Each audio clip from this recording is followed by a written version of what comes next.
Y ahora sí, entonces como les comentaba, las charlas se van a repetir, por lo menos de marzo hasta junio tenemos un ciclo y la segunda parte del ciclo comienza ya entre mediados de julio hasta diciembre, que son las mismas inducciones que estamos realizando ahora, se van a repetir después en el segundo ciclo.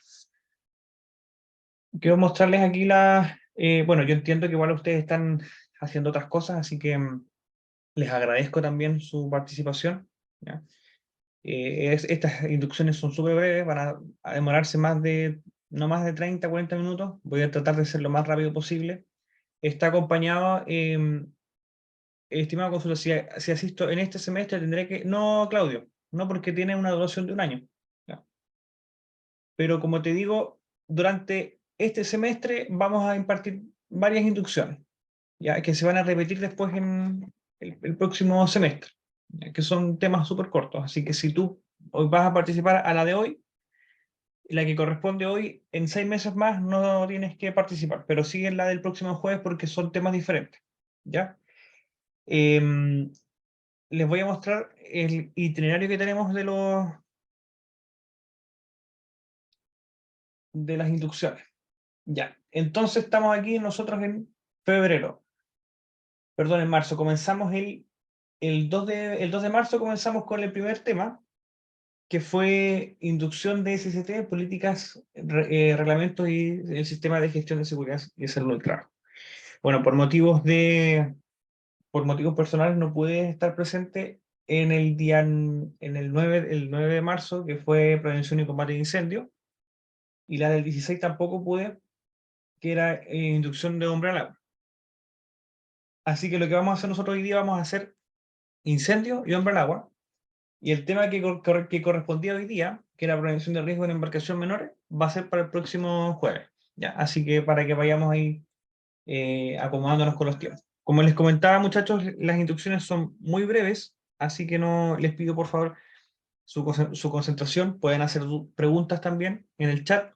Voy a estar muy atento aquí a lo que ustedes vayan comentando. Eh, Son temas que ustedes ya lo más probable es que conocen muy bien, pero es importante que se retroalimenten con estas temáticas porque hoy día es importante que ustedes también vean el tema de la seguridad en los trabajos que hacen, ¿ya? Eso es uno de los compromisos que tiene Biorrobótica, que es velar siempre por la seguridad de sus trabajadores, y uno de los métodos es la constante capacitación, inducciones para que ustedes retroalimenten conceptos que ustedes ya conocen, ¿ya? Pero siempre es bueno nuevamente traerlos a colación para que ustedes siempre estén con la mente fresca con lo que es el tema de la seguridad. Entonces hoy día vamos a ver lo que es prevención de riesgo, perdón, prevención de combate de incendio y lo que es hombre al agua. Mencionarles también que una vez que ustedes finalizan esta inducción, tienen que registrar su asistencia. ¿Ya? Aquí es un formulario de Google, pueden ingresar con un correo de Gmail, no hay problema. Colocan su nombre, ¿cierto? Por ejemplo, nombre completo, ¿ya? Su root,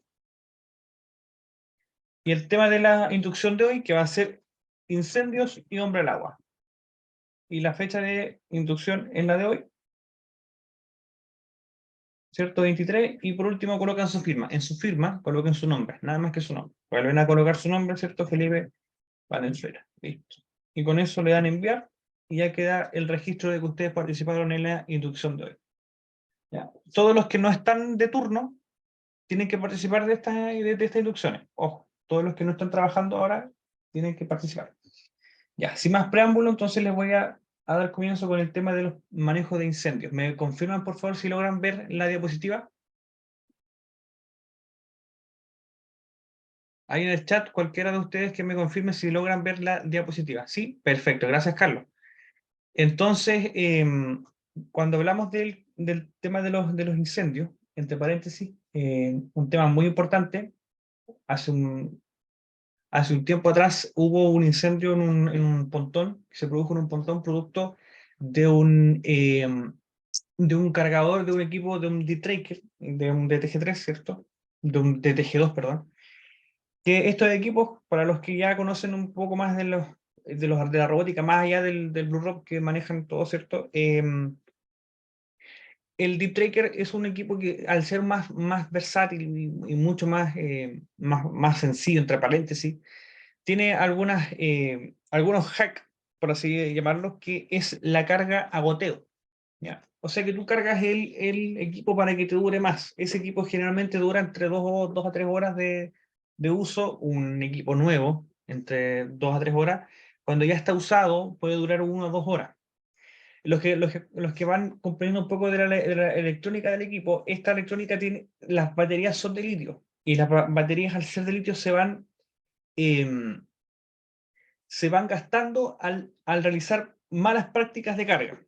Muy similar a lo que pasa con los computadores, con los teléfonos, con todos los dispositivos electrónicos que nosotros los conectamos a 220 volt o 240, reciben una energía, ¿cierto?, que es transformada a través de 12, 16 volt.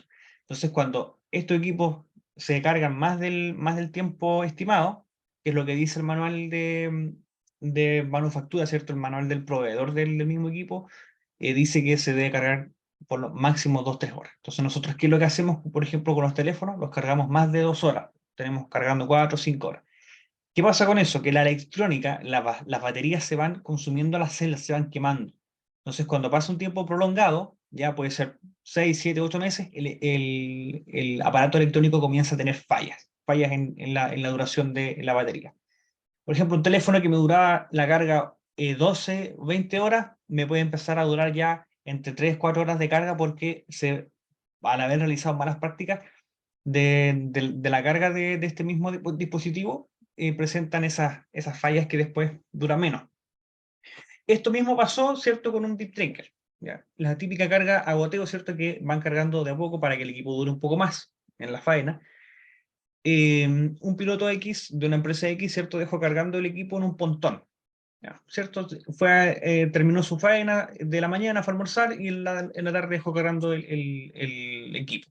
Entonces, ¿qué pasó? Que esa faena, que dura 3 horas aproximadamente, em, el equipo se sobrecargó. Tanto fue que al hacer esa práctica de dejarlo cargando más tiempo de lo que corresponde, la batería de litio ya, en términos chilenos, se achurrascó, se derritió, se reventó. Eso provocó un amago de incendio. Cuando hablamos de un amago, es un incendio pequeño, y ese pequeño incendio en un espacio confinado, porque recordemos que los pontones, las embarcaciones, son espacios que están confinados al ser estancos, provocó que se produzca humo, y ese humo, al ser liberado a través al abrir alguna puerta, ¿cierto?, ingresó un aire y eso provocó un incendio. Y eso fue hace aproximadamente un par de meses atrás, y se incendió el pontón producto de un equipo ROP, ¿cierto?, que se cargó el controlador. Fue el controlador el que se cargó. Entonces, esas cosas pasan, y pasan por desconocimiento. Por eso es muy importante que ustedes conozcan las medidas de cómo se produce un incendio. ¿Cierto? Un incendio es un amago de incendio. Tiene que estar presente tres componentes, ¿cierto? Que es el oxígeno, el calor y el combustible. Según lo que mencionan, ¿cierto?, los bomberos, tiene que eliminarse uno de estos componentes para poder controlar un incendio. O mejor dicho, un amago. Hay un cuarto elemento que se llama reacción en cadena, que te permite que el triángulo de fuego siempre esté presente. Por ejemplo, ¿qué es lo que hacen en los incendios forestales cuando están masivos? Cuando suceden estos incendios forestales, los bomberos no suelen atacar el oxígeno, no suelen atacar el calor, ni tampoco atacan el combustible. Ellos, ¿qué es lo que hacen? Hacen cortafuegos, por ejemplo. Esos cortafuegos son espacios de zanjas que hacen alrededor del terreno para evitar de que se siga propagando. Eso se llama reacción en cadena. Entonces, cuando nosotros combatimos uno de los elementos, que puede ser la reacción en cadena, no estamos combatiendo el oxígeno, no estamos combatiendo el calor, ni tampoco el combustible, sino que estamos evitando de que este se siga propagando. Entonces, el calor, recordemos que el fuego se transmite de un elemento a otro teniendo calor. ¿Ya? Esto es importante que ustedes lo sepan y tengan conocimiento de que el calor es el que produce que un objeto se autoinflame. Me explico. si un objeto X, por ejemplo, un sofá, si yo le prendo fuego a un sofá tiene un alto poder calórico. Y ese sofá, al tener un alto poder calórico, va a hacer que los elementos cercanos a ese sofá se autoinflamen y comiencen a incendiarse por sí solos. Eso se llama conducción. ¿Por qué? Porque el calor se conduce de un elemento hacia el otro, a través de calor. No tiene que haber contacto directo. O sea, el fuego, ¿cierto? La llama no tiene que tener contacto directo con el otro elemento para que se incendie. Simplemente con que ese elemento A esté incendiándose o produzca fuego, fuego, fuego, el objeto B que esté cercano se va a autoinflamar. ¿Por qué? Porque en ese proceso hay descomposición de gases, ¿ya? Se autoinflama y recordemos que la mayoría de los objetos que nosotros conocemos, lápices, peluches, alfombras, mesas, etcétera, todo está cubierto con parafina. Ya son pintados con parafina, están con elementos barnices, con pinturas, etcétera, que lo que hace es que al evaporarse a través del calor, ¿cierto? El calor va a producir que se evapore y se salgan esos gases en partículas van a tener contacto con calor y eso va a producir una autoinflamación. Eso es muy importante que ustedes lo sepan porque a veces pensamos que en un incendio X, por ejemplo, tiene que haber contacto fuego con fuego para que se produzca un incendio. Y a veces eso nos pilla de sorpresa. ¿Por qué? Porque pues, nosotros podemos estar dentro de un espacio donde hay fuego, supongamos que es un espacio confinado, y se está incendiando una cortina. Esa cortina es muy, muy peligrosa, porque ese elemento que tiene alto poder calórico, ¿cierto? Porque este tela va a producir mucho calor y ese calor va a tomar posesión de otros objetos cercanos y se va a autoinflamar. Y eso, muchachos, se llama, un término que usan los bomberos, se llama flash over, ¿cierto? Que significa autoinflamación de los gases. Entonces el calor se conduce, ¿cierto?, de un elemento hacia el otro, se transfiere a través de convección, ¿cierto?, a través de partículas calientes, por ejemplo, los convectores, estos aparatos que se usan para calentar las habitaciones, ¿cierto?, que se enchufan y producen un calor de convección. Y el tercer componente es la radiación, que es a través del sol o también, ojo, o también a través de objetos, por ejemplo, de soldadura. Cuando nosotros soldamos, cuando se produce ese proceso de soldadura, hay radiación. Y esa radiación también transporta calor y ese calor puede producir, obviamente, un amago de incendio. ¿Cómo nosotros extinguimos el fuego? Eliminamos el combustible de forma indirecta, ¿cierto? Sofocamos o eliminamos el combustible, enfriamos o cortamos la reacción en cadena.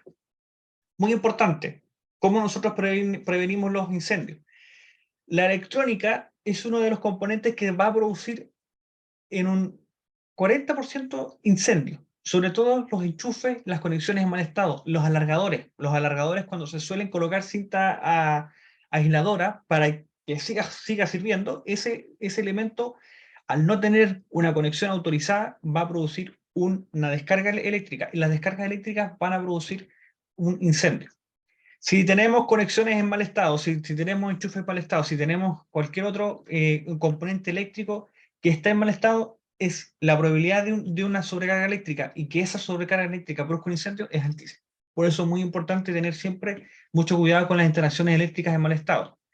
La presencia de humedad, la humedad en los elementos eléctricos también producen estas especies eh, de sobrecargas eléctricas, ¿cierto? Que van hacia las interfaces y las interfaces también se sobrecargan. Ya, supongamos que el mismo equipo ROP, bueno, aquí nosotros hablamos de menos voltaje, ¿cierto? El equipo ROP va entre los 16 y 22 volts, eso no va a producir un gran incendio, pero si nosotros conectamos la misma conexión a un tablero eléctrico que esté en mal estado, eso sí va a producir un incendio, no en el ROP, sino que en la instalación donde se conecta el mismo equipo. ¿Qué más se producen los incendios? Las brasas de cigarro, las brasas mal apagadas, sobre todo en los mismos asados. Hace un par de años atrás también sucedió un incendio en un pontón, ¿cierto? El jefe de centro está de muy buen ánimo, ¿cierto? Quiso hacer una parrillada con la tripulación y obviamente tenían un asador, prendieron asadito, ¿cierto? Hicieron algo ahí entre los compañeros. ¿Qué pasó? Que esas brasas quedaron mal apagadas y eso, obviamente, con el movimiento de los pontones, se cayó. Se cayó las brasas, ¿cierto? Nadie se preocupó en un asador chiquitito y esas brasas comenzaron a autoinflamarse. Y eso produjo un incendio también en un pontón. ¿Ya? Ustedes no se imaginan la cantidad de incidentes que han sucedido en los pontones durante los muchos años que ya seguía trabajando en esta área, y son incidentes tan menores, tan básicos, tan eh, prevenibles, pero siempre suceden por negligencias y por el desconocimiento, a veces por la información. ¿Qué más tenemos? Las flamas abiertas, cuando se usan sopletes, ya eso igual produce también amago de incendio, y eso un incendio. Muy importante, el orden y la limpieza en el lugar de trabajo. Los combustibles, eso, muchachos, sí que es importantísimo. ¿Por qué? Porque ustedes trabajan en zonas donde hay muchos hidrocarburos, sobre todo en las embarcaciones, y los hidrocarburos se derraman mucho en las zonas costeras, se derraman en el mar, se derraman en las embarcaciones, y eso quedan en los cabos, quedan en los umbilicales, quedan en las conexiones, en la ropa de trabajo. Y a veces, ¿qué es lo que pasa? Que los mismos buques o las mismas embarcaciones tienen paños, ¿cierto? Y esos paños limpian el hidrocarburo y lo dejan a un costado. Eso es peligrosísimo. ¿Por qué? Porque el hidrocarburo es un gas, es autoinflamable. Aunque esté en un espacio abierto, ese gas está emanándose. Y si tiene contacto con una chispa, por más pequeña que sea, eso se autoinflama y tenemos un incendio a bordo.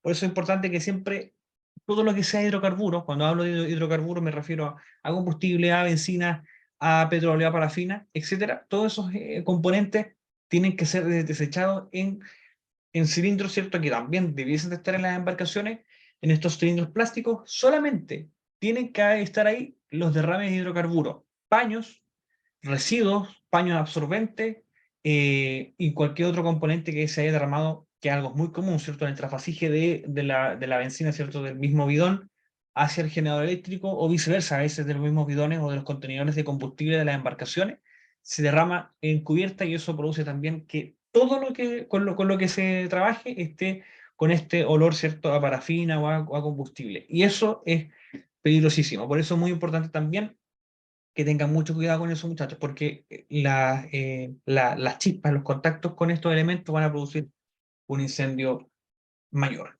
¿Qué hacemos cuando nosotros presenciamos un amago, ¿cierto? Recuerden que un amago es un inicio de incendio, es un fuego pequeño. Cuando nosotros presenciamos un amago, muchachos, es importantísimo avisar a la tripulación.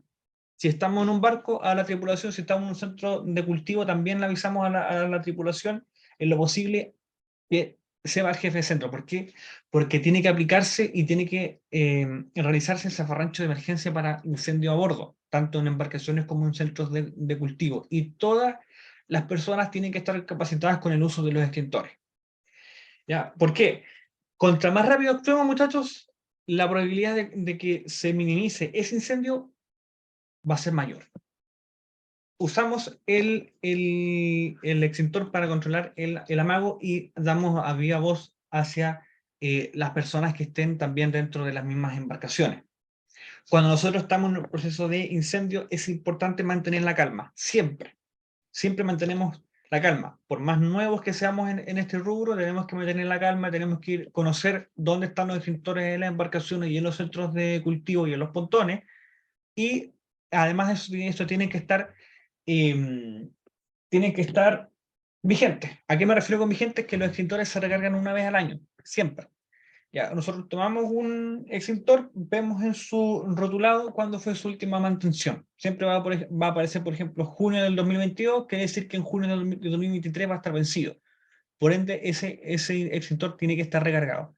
Si yo uso, ojo con lo que les digo, si yo uso un extintor por primera vez, presiono esa manilla por error, ese extintor ya no sirve. ¿Por qué? Porque yo saqué del extintor, saqué el componente que hace que se eyecte y que salga con fuerza el elemento que va a combatir el incendio. Si es un extintor de polvo químico seco, como bien dice su nombre, PQS, tiene un polvo químico seco, en estado seco.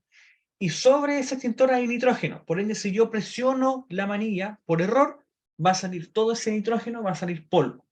Y ese extintor tiene que ser recargado. En el caso de un extintor de dióxido de carbono, también hay dióxido de carbono en estado de gas. Va a producir que nosotros, al presionarlo, va a salir el gas de ese componente, y ese extintor no nos va a servir. Por eso siempre los extintores se manejan con mucho cuidado, se almacenan en lugares donde sea que no sean manipulados ni por bromas ni por emergencias que no sean necesarias. Por ejemplo, porque a veces pasó, esta es otra historia, pasó en una embarcación de una persona que estaba en cocina y quiso controlar un incendio en cocina con un extintor de polvo químico seco. ¿Ya? Jamás se debe ocupar un extintor que no sea de tipo K para los incendios en cocina. Vamos a ver ahora cuáles son los tipos de clase. La clase A es la clase más común. ¿Ya? ¿Por qué? Porque en la clase A entran todos los componentes sólidos. eh, Madera, ¿cierto? Cartones, plásticos, textiles, caucho, todo lo que nosotros observemos está en la clasificación A.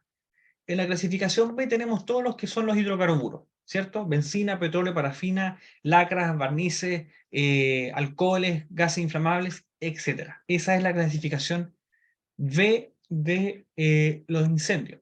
La clasificación C, todo lo que es electrónica, interruptores, tableros, el mismo ROP, ¿cierto? Herramientas eléctricas, equipo energizado, etcétera. Clase C, eléctrico. Clase D tenemos la combustión con metales, ¿cierto? El roce de los metales, ¿cierto? Te van a producir unos pequeños amagos de incendio. ¿Dónde se encuentra eso? En sala de máquinas. Siempre en sala de máquinas, al haber roce de los metales, ¿cierto? Puede producirse un pequeño amago de incendio y eso también es peligroso.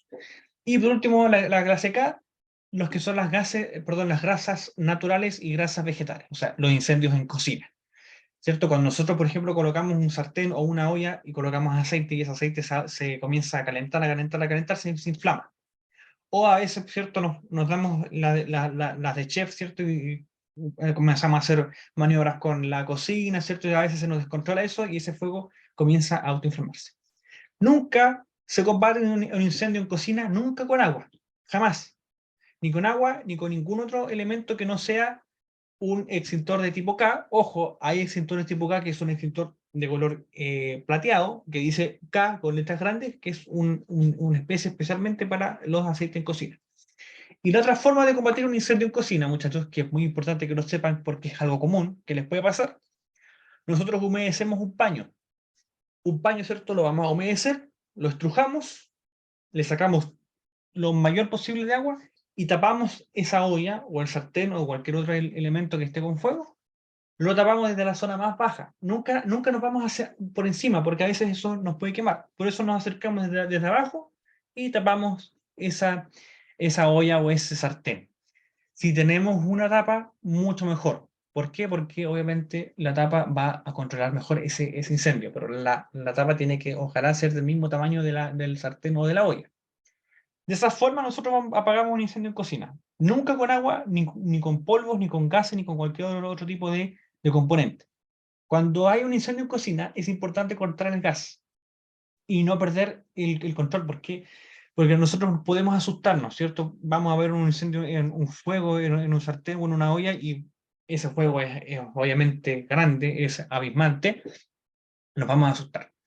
Pero no nos asustemos porque a veces ese fuego es más que nada es visual, no es que se esté produciendo un gran fuego, porque al quemarse el aceite, este proyecta partículas y esas partículas se van hacia la superficie. Peor aún es cuando no se le hacen las mantenciones a las campanas, ¿cierto?, de las cocinas, porque ahí sí tenemos un incendio grande. Y han habido incendios también en embarcaciones, producto de que las campanas donde están sobre las cocinas a gas no se limpian. Y ahí esas campanas están guardando aceite, están guardando polvo y están guardando humedad. Y esos tres elementos juntos producen una tremenda explosión. Por eso es importante siempre que se le haga la limpieza a la campana y a la cocina a gas para evitar todos estos residuos de grasa o de polvo o de elementos que pueden autoinflamarse. Hace un tiempo atrás pasó que un piloto X de alguna empresa X quiso apagar un incendio en cocina con agua. Ya no les voy a contar cuál fue el resultado. Obviamente ustedes pueden imaginarse.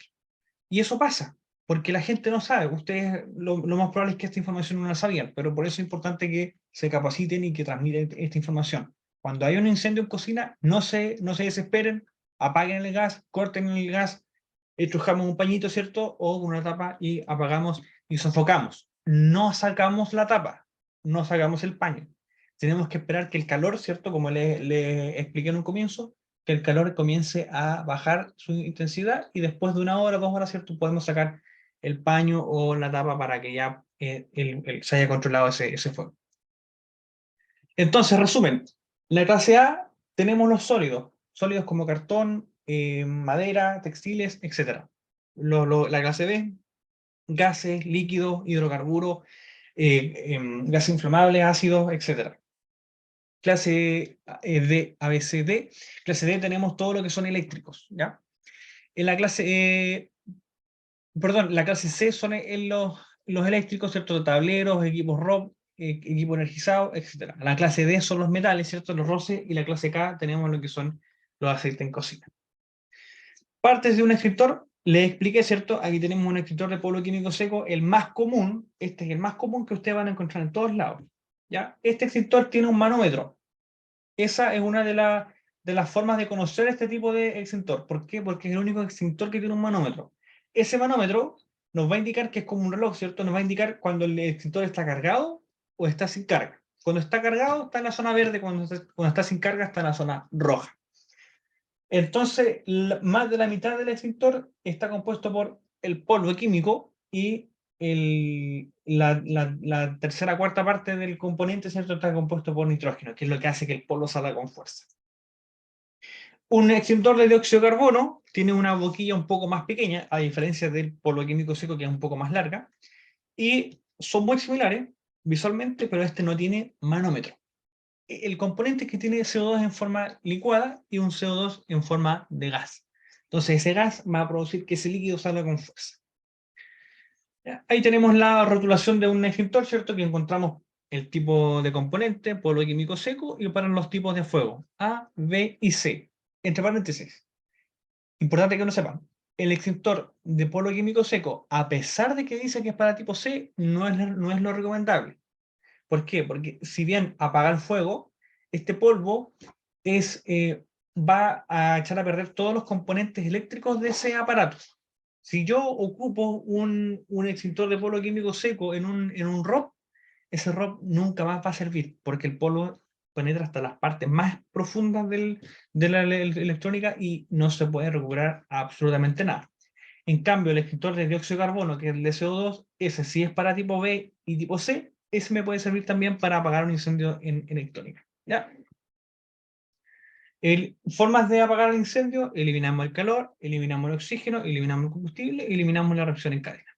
Ahí tenemos los agentes extintores. Para la clase A tenemos agua presurizada, tenemos espuma o tenemos polvo químico seco A, B y C. Como les expliqué antes, el polvo químico seco sirve para tres tipos de fuego: tipo A, tipo B y tipo C.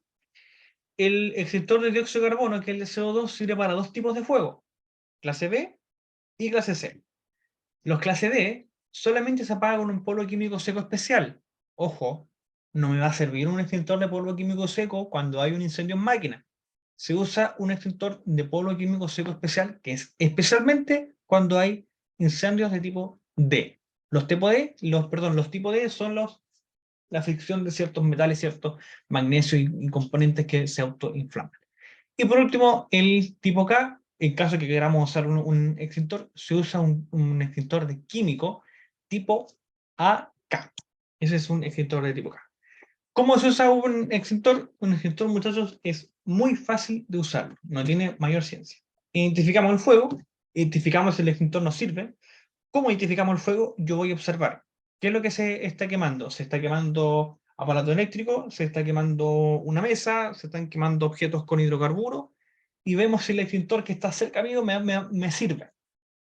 Si ese extintor me sirve, está con su mantención al día, sacamos, ¿cierto?, el seguro y presionamos el gatillo sobre la base del fuego, no sobre las llamas, porque como les expliqué antes, las llamas es más que nada fanfarria, ¿ya?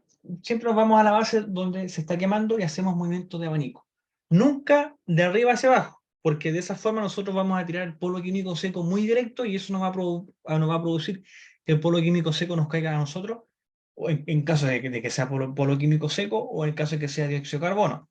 Siempre movimientos de abanico hacia la base y nos vamos acercando, nos vamos alejando, vamos haciendo como un juego, ¿cierto? Vamos combatiendo el fuego, ¿cierto? Para ir controlando. Entre paréntesis, los extintores se usan en los amagos, en los inicios, en los conatos.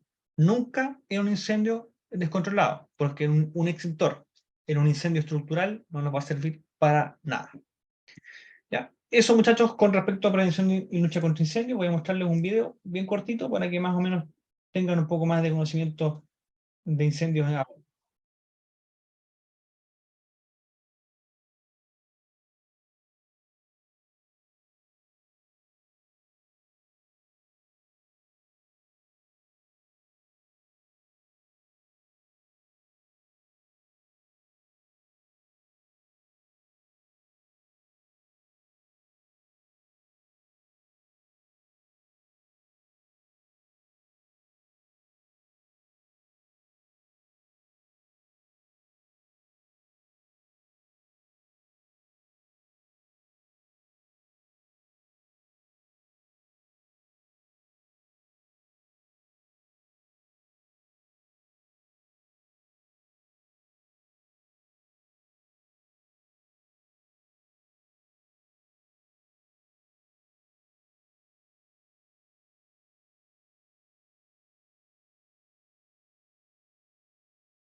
Perdón, me decían que no se escucha el video. ¿Se logra escuchar o no?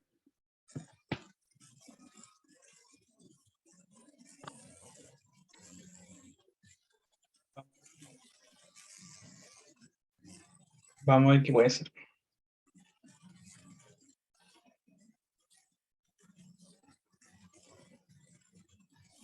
Un segundo, muchachos.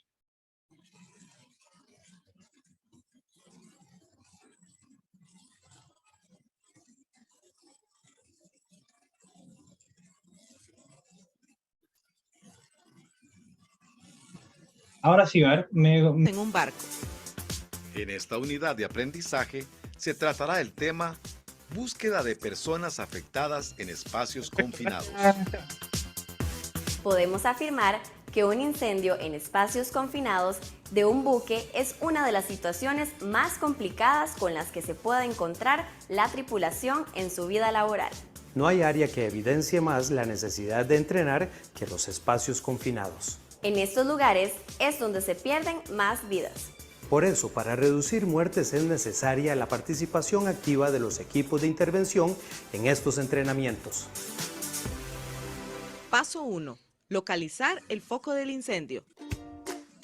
Cuando transcurre un incendio en un recinto cerrado o espacio confinado, los gases, humos y el calor generado durante la combustión se acumulan en el mismo, transmitiéndose a los elementos cercanos. Los gases calientes originados en la combustión tienden a ascender por tener una menor densidad que el aire existente. Por eso se acumulan mayoritariamente bajo la techumbre del espacio confinado. Paso 2. Buscar un medio de ingreso o bien abrir un hueco de ventilación lo más cercano posible al foco del incendio. En un buque contamos con innumerables aperturas. Y el plano de lucha contra incendios, que es una guía sumamente útil. Considere además que un buque es de planta simétrica, es decir, lo que encontremos por babor será reflejo en estribor y viceversa. Paso 3. Mantener la presión atmosférica normal en el espacio confinado. Para este efecto debemos disponer de un ventilador de al menos 6 caballos de vapor o CV, el cual mantenga esa presión normal, es decir, presurice la atmósfera. Si la ventilación por presión positiva se realiza correctamente, las siguientes operaciones de extinción y rescate serán mucho más sencillas. Paso 4. Rastreo. Según estudios de la Asociación Nacional de Protección contra el Fuego, en un incendio en interiores, el 90% de las personas afectadas las encontraremos en la parte perimetral de las dependencias, buscando una puerta o una salida. En el caso de tener que trabajar en un ferry o en un buque de pasaje, debemos suponer que son muchos los espacios a rastrear. En este caso, lo recomendable es tener varios equipos de rescate. Fuego en la sala de máquinas. Una sala de máquinas es un pozo, es decir, el acceso siempre será desde un plano superior con las dificultades que esto supone. Un aspecto a considerar en este caso es que hay grandes presencias de combustible, como gasoil, aceite hidráulico y grasa consistente, entre otros. También las superficies metálicas en contacto con el agua producirán grandes cantidades de vapor recalentado, el cual afectará gravemente a las personas rescatistas. Por el acceso de entrada pueden salir gases producto de la combustión, incluso ardiendo por encima de los 600 grados Celsius. Siempre es recomendable que los equipos de intervención avancen arrastrando los pies para evitar caídas en escaleras o bien planchas del piso que hayan sido quitadas. Simulacros de extinción de incendios en espacios confinados de acuerdo al tipo de fuego. Paso 1. Prepare el área, materiales y equipos para la realización del ejercicio.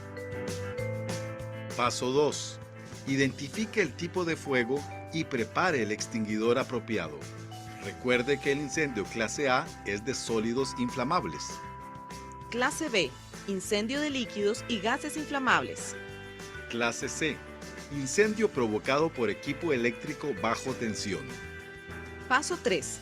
Elimine los sellos y seguros y pruebe el extintor antes de usarlo contra el fuego. Paso 4. Realice el rastreo, localización y rescate de las personas afectadas en los espacios confinados, siguiendo el procedimiento señalado en este vídeo. Aquí concluimos esta unidad de aprendizaje. En ella se trató el... Ya. ¿Consultas, dudas, consultas hasta acá con respecto al tema de incendios?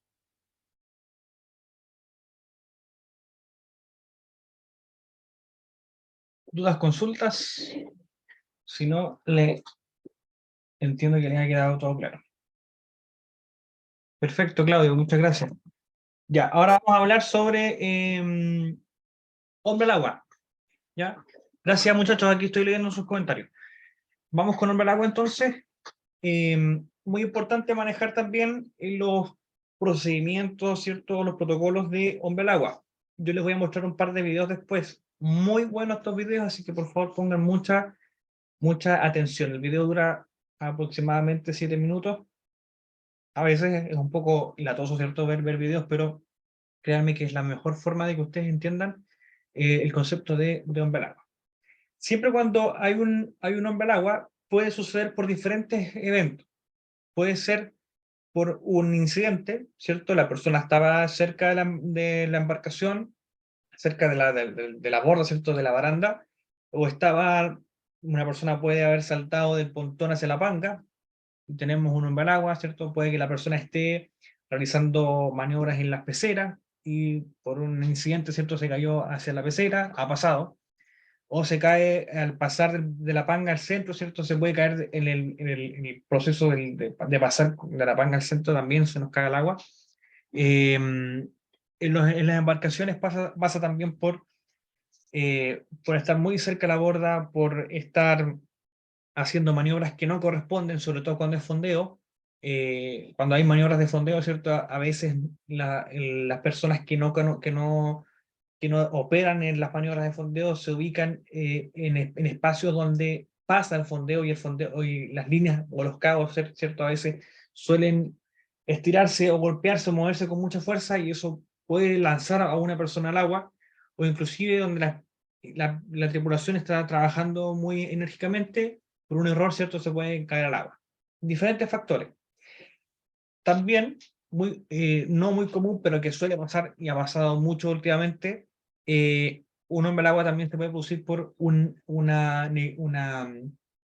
hundimiento de una embarcación, ¿ya?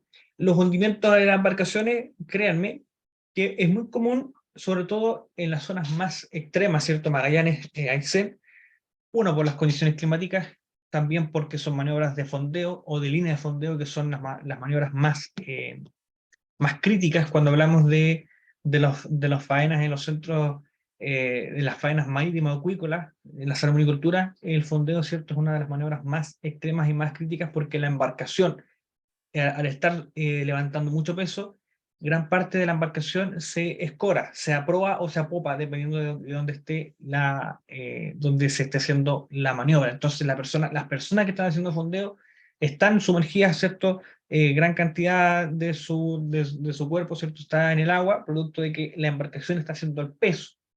Al estar haciendo ese peso, se corta un fondeo, se corta una línea, se corta un peso. Eso va a producir que la embarcación pierda la estabilidad, y tenemos una embarcación, ¿cierto?, que eso nos va a pique. Cuando tenemos una embarcación que se nos va a pique, hay que abandonar la embarcación de forma inmediata. ¿Qué pasa en ese momento? Hay que saber actuar.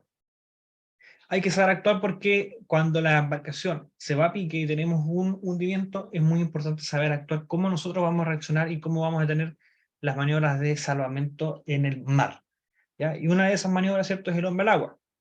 Cuando la persona se cae por un error, o tenemos un incidente, ¿cierto?, en un barco o en un centro, y se nos cae una persona, la otra persona que vio tiene que mantener la vista sobre la persona que se ha caído, y tiene que avisar que hay un hombre al agua.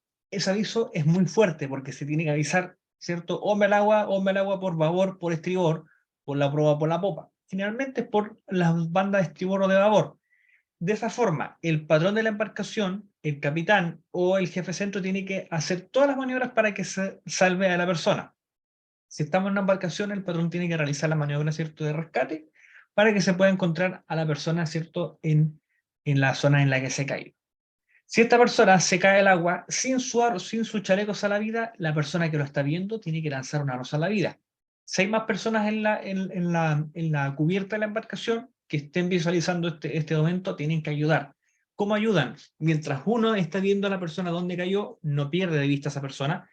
La otra persona va a ir a buscar el aro salvavidas, ¿cierto?, como se conoce el picarón, para lanzar el aro salvavidas hacia la persona que se ha caído, ¿ya? Y aquí es actuar muy rápido, porque cada minuto que pasa, la persona está expuesta a frío, ¿cierto? Con el agua. Y eso va a producir una hipotermia. Y esa hipotermia tiene diferentes manifestaciones en el cuerpo y va a depender de la persona. Si la persona tiene enfermedades de base del corazón, eso va a producir obviamente cualquier tipo de taquicardia y eso va a producir también que la persona pueda inclusive experimentar un paro cardiorrespiratorio. Una persona, ¿cierto?, que no tiene la experiencia puede actuar bajo estrés, ¿cierto?, o un shock, y ese shock puede producir también una descompensación o que la persona pierda, ¿cierto?, la respiración, producto de que el desespero, el estrés.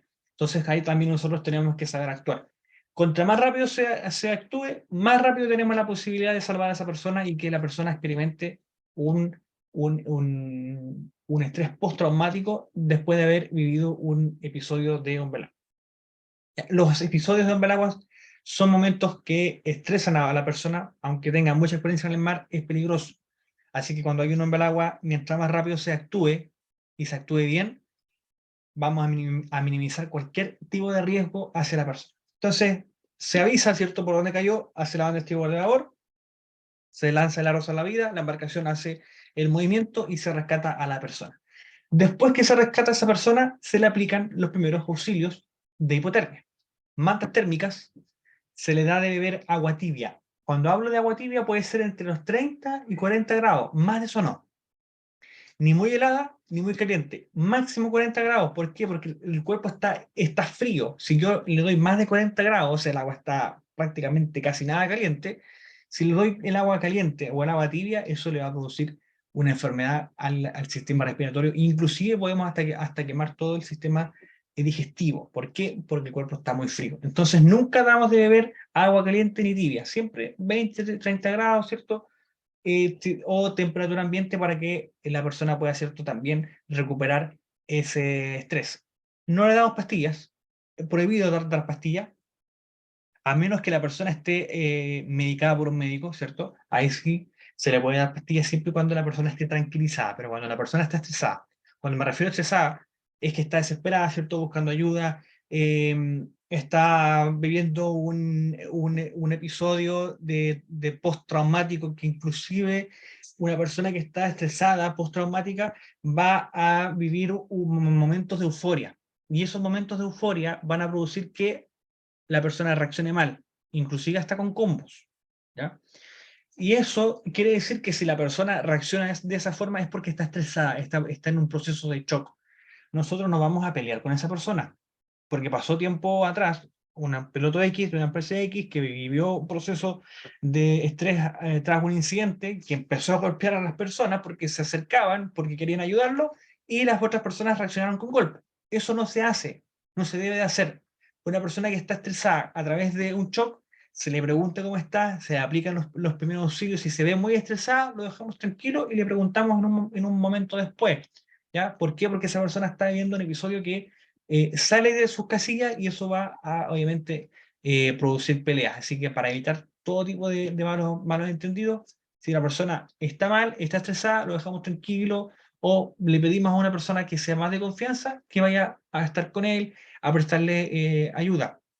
Nunca, ojo, nunca dejamos desatendida a una persona que cayó al agua.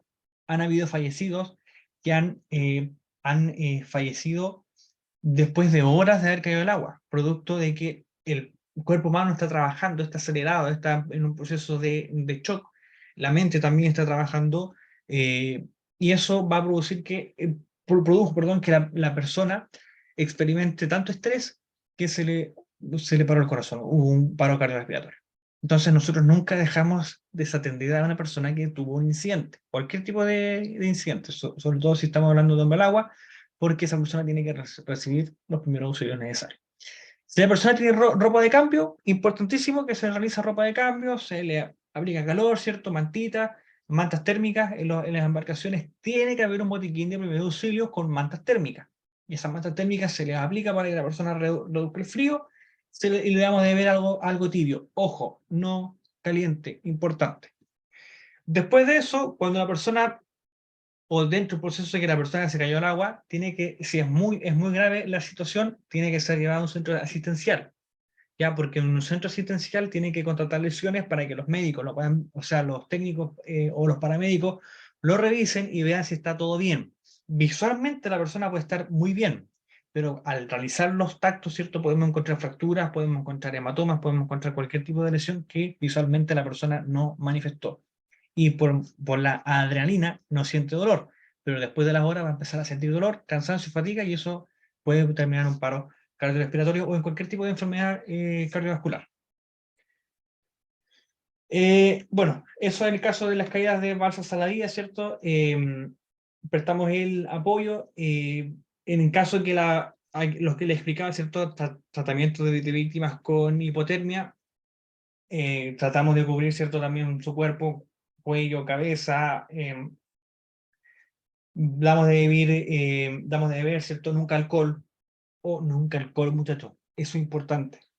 También pasó tiempo atrás que una persona ya viejo, ¿cierto? Del mar, se cae al agua, ¿cierto? ¿No? Le mandan un guascazo, eso le produjo también la mortalidad a un trabajador, producto de que, bueno, está el corazón acelerado, ingresó alcohol a su sistema y produjo un paro también cardiorrespiratorio. ¿Ya? Entonces, voy a mostrarles los videos, espero que tomen mucha atención, los videos son súper claros con respecto al tema que vamos a hablar. El video está acá.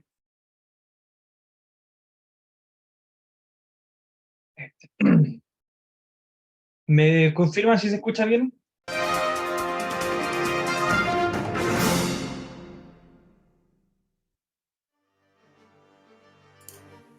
Aunque sufrir un naufragio no es nada frecuente, aquellas personas que poseen embarcaciones o que realizan viajes por el mar no están totalmente exentas de pasar por ello y podrían verse en una situación en la que tuvieran que abandonar el barco o que de forma accidental cayesen del mismo. La supervivencia en el mar, mientras esperamos ser rescatados o alcanzamos tierra, dependerá de varios factores, la mayoría externos e incontrolados por nosotros. Sin embargo, nuestra conducta y nuestra actitud son factores de suma importancia para aumentar las posibilidades de supervivencia.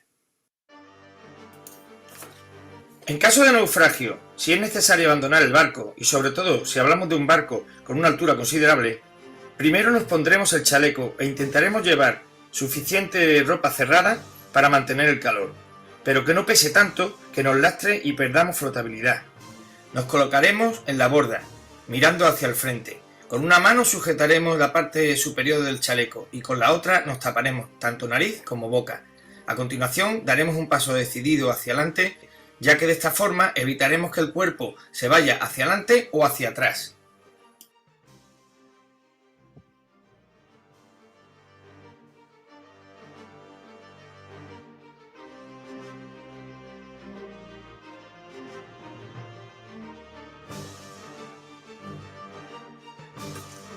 Si el abandono de la nave se hace por un grupo de personas y éstas no consiguen el refugio de una de las lanchas de salvamento, teniendo que permanecer en el agua, el objetivo será permanecer juntos. Puede ocurrir que por las condiciones del mar no se pueda nadar en esos momentos. Entonces, el grupo formará un círculo, entrelazando los brazos, echando el cuerpo ligeramente hacia atrás y las piernas hacia adelante. Estas podrán servir de apoyo para alguno de los náufragos que esté herido, fatigado o con hipotermia.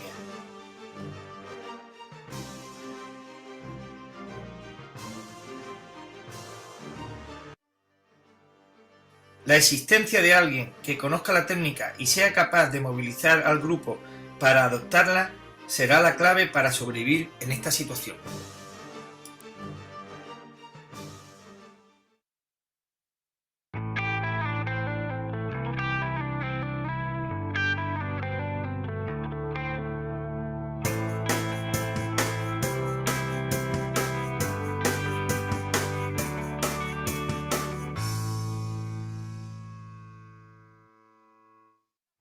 Si no podemos esperar a que nos rescaten y debemos avanzar nadando hacia algún punto, es importante que este desplazamiento no disperse al grupo, Psicológicamente, un grupo siempre es más fuerte y físicamente, a la hora de nadar, también. Una forma de realizar esta natación en grupo es creando una cadena, una serpiente, que optimice nuestro esfuerzo. Aquí, la persona que va en cabeza dirige, orienta, ordena. Sus indicaciones deben de ser firmes, cortas y claras.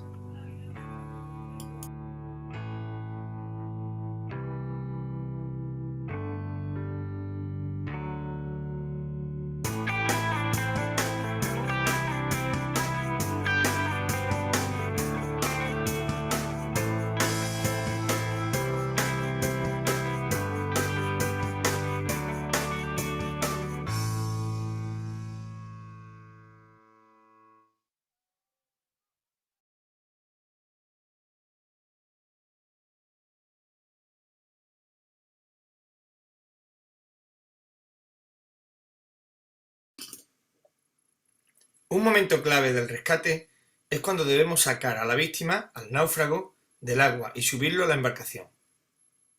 Si se trata de una embarcación tipo neumática, es decir, con la borda baja, colocaremos a la víctima junto a la embarcación, uniendo sus dos manos sobre la borda, en este caso el balón neumático.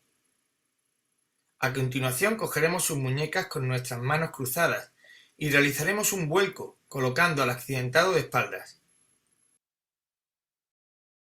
Procedemos a izarlo, bien solos colocando nuestras piernas sobre el balón o con la ayuda de otro compañero. En este caso, cada uno apoya su pierna exterior en el balón y tras contar 3 se iza el cuerpo. El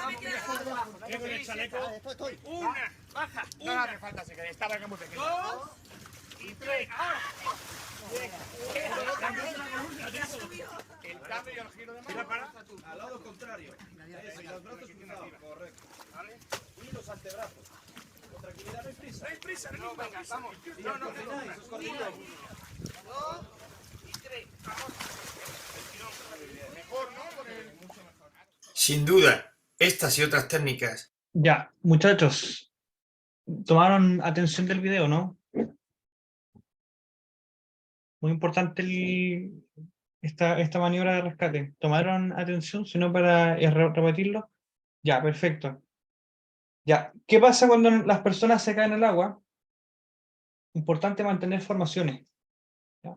La formación que ustedes vieron, la circular, se llama formación de la rosa. Toda la tripulación que abandona la embarcación, supongamos que la embarcación se va a pique, se colocan chalecos salvavidas. Esto, quiero hacer hincapié en esto porque el chaleco salvavidas suele colocarse siempre mal.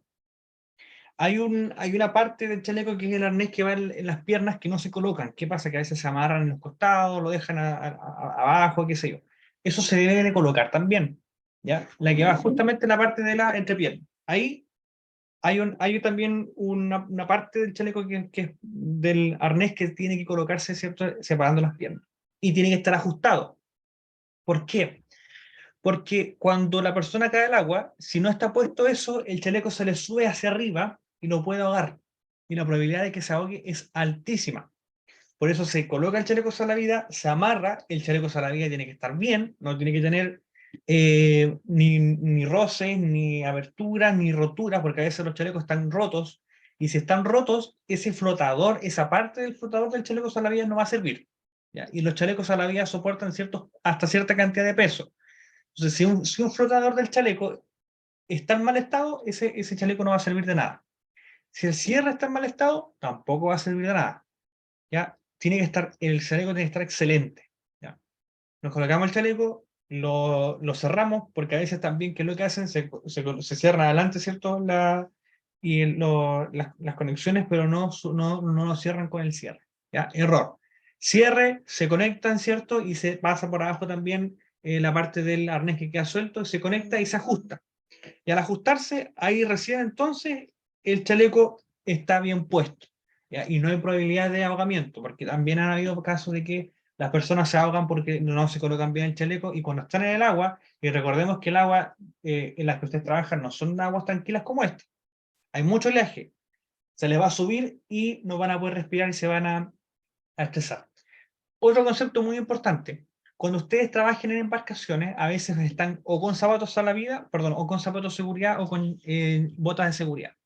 Si ustedes tienen que lanzarse al agua con botas de seguridad, dejen las botas en el agua o sáquenselas antes de tirarse al agua. ¿Por qué?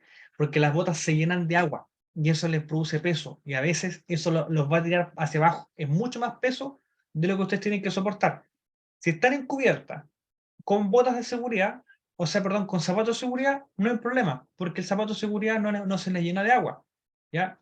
Pero si están con botas, las botas es una probabilidad de riesgo, ¿ya? Que le va a ingresar agua y le va a hacer peso y lo va a tirar hacia más al fondo del agua, ¿ya? Cuando la embarcación se está yendo a pique, la zona que está cercana a la embarcación se produce una especie de corriente. Supongamos que nosotros tiramos la cadena del baño, ¿cierto? El agua, ¿cierto? Se absorbe hacia abajo con fuerza. Lo mismo pasa con el barco. El barco la embarcación, cerca de la embarcación va a haber una especie de fuerza que se va a estar tragando a la embarcación y las personas que estén cercanas a la embarcación que se está yendo a pique los va a absorber. Así que mucho cuidado con eso igual.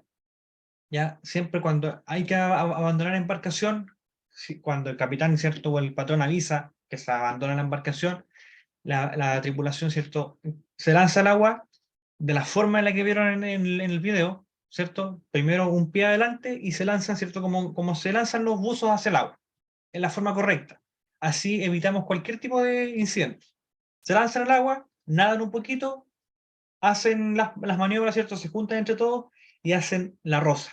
¿Ya? La rosa es más que nada para mantener el calor, los pies se llevan hacia el centro, ¿cierto? Y se toman de los codos unos con otros. ¿Ya?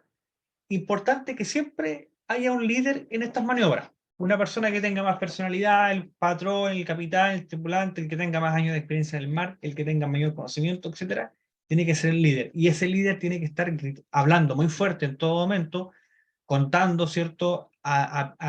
Enseñando también, haciéndoles recuerdo a las personas de cómo se hacen estas maniobras y de tratar de mantener la tranquilidad. Porque aquí nosotros en el simulacro que estamos viendo en el video está todo tranquilo, ¿cierto? Pero en un momento de verdad cuando ocurre el accidente se olvida absolutamente todo y las personas se desesperan. Pero siempre hay que estar con la mentalidad fría porque si nosotros actuamos bien, créanme que van a reducir cualquier tipo de riesgo, por más difícil que sea, porque aquí estamos hablando de la vida de nosotros y de la tripulación. Si trabajamos en conjunto, todos vamos a salir victoriosos ante este incidente. Hacemos esa rosa, dejamos los pies al medio y esperamos que la embarcación de socorro venga de rescate. Cuando hay que nadar, ya ahí hacemos esta otra formación, que es esa que está ahí. Los pies de la persona que está adelante toma con los pies con los brazos, ¿cierto? De la persona que está atrás o con las piernas, ¿cierto? Lo apretamos. Y vamos haciendo como si estuviéramos remando con los dos brazos. Eso también lo tiene que hacer un líder y el líder tiene que estar diciendo, contando, ¿cierto? Remamos, puede ir diciendo 1, 2, 1, 2, 1, 2. ¿Por qué? Porque esto es efectivo cuando se hace de forma sincrónica. O sea, están todos haciendo el mismo movimiento, pero eso no se logra de forma inmediata. O sea, no es que caigan al agua, se junten y todos estén remando al mismo tiempo. No, eso se tarda. Se tardan bastantes minutos hasta que logran encontrar el ritmo y cuando ya encuentran el ritmo pueden nadar todos juntos hacia la embarcación o hacia el lugar más cercano, ¿cierto? Para poder aplicar el salvamento. ¿Cierto? Ahí las personas son salvadas y aquí las maniobras de rescate hay dos métodos. Este es un método que es muy efectivo, siempre dándole la espalda a la embarcación, porque hay veces que lo hacen de frente, ¿ya? Y eso igual es peligroso porque cuando la persona la levantan y la llevan hacia adelante en la embarcación, se golpea el pecho o le puede ingresar agua y ahí tenemos también otro incidente. Entonces se levanta a la persona cuando son botes auxiliares como este, que son botes inflables de rescate, que generalmente las embarcaciones de fondeo tienen que tener un bote auxiliar de rescate, se da la vuelta y entre dos personas levantan a la persona, ¿cierto? Hay que tener mucho cuidado que cuando se haga esa maniobra no se golpee la persona la cabeza, ¿ya? también se suele hacer de esta otra forma, que una persona que tenga más experiencia, ¿cierto?, se queda abajo. Y eso ayuda a que la persona que se vaya a rescatar, al contar 1, 2 y 3, la persona que está abajo empuja hacia arriba junto con, con el personal de salvataje, ¿cierto? Entonces, de esa forma es mucho más efectiva también para evitar lesiones, para evitar que la persona se ahogue, etc. Cuando hay una persona que está muy asustada, suele aplicarse también esta técnica, ¿cierto? Y ahí nuevamente rescatan a la otra persona, ¿cierto? Brazo y brazo, lo levantan y van haciendo, ¿cierto? El juego de empujarlo, y después al tercero, ¿cierto? Se levanta y se lleva a la embarcación. Hay que tener cuidado aquí que la persona no se golpee la cabeza, ¿ya? Eso hay que tener muchísimo cuidado. No se suelta, no es que se levanta, se deja al barco y se suelta, no. Hay que procurar de que no se golpee la cabeza, porque recordamos que la persona está en un momento de estrés, está en un momento de shock, y un golpe en la cabeza, por más pequeñito que sea, puede producir una lesión y un trauma mucho peor. Ya, caballeros, consultas, dudas hasta acá. ¿Qué tal les ha parecido la información? Yo sé que ustedes ya la manejan algunos conceptos, pero nunca está de más hacerles una retroalimentación. Bien, ¿todo claro? Perfecto, Esteban, muchas gracias. ¿Ya? Bueno, cualquier duda, consulta, pueden hacerla a través de correo. Ya, Claudio, sí. Perfecto, gracias, Claudio. Yo tengo una duda respecto al formulario. Claudio González, no puedo ingresar. Ya, Claudio, lo más probable es que tienes que ingresar con un correo Gmail. Ya, con cualquier correo Gmail puedes ingresar, con el tuyo, con el de la empresa, qué sé yo. ¿Ya? Y si es que no puedes, si no puedes, mándame un WhatsApp y yo te firmo, así que no hay problema, ¿ya? Y si es que alguno tiene algún problema con el formulario, también me manda un WhatsApp y me dice que no lo pudo hacer, entonces yo después se lo firmo. Ya, espero que les haya gustado la inducción. Nos encontramos el próximo jueves, mismo horario, ¿cierto? Para seguir con las inducciones de seguridad. No se olviden de firmar el formulario, ¿ya? Eso, muchachos, que estén muy bien. Gracias por su participación, ¿ya? Hasta luego.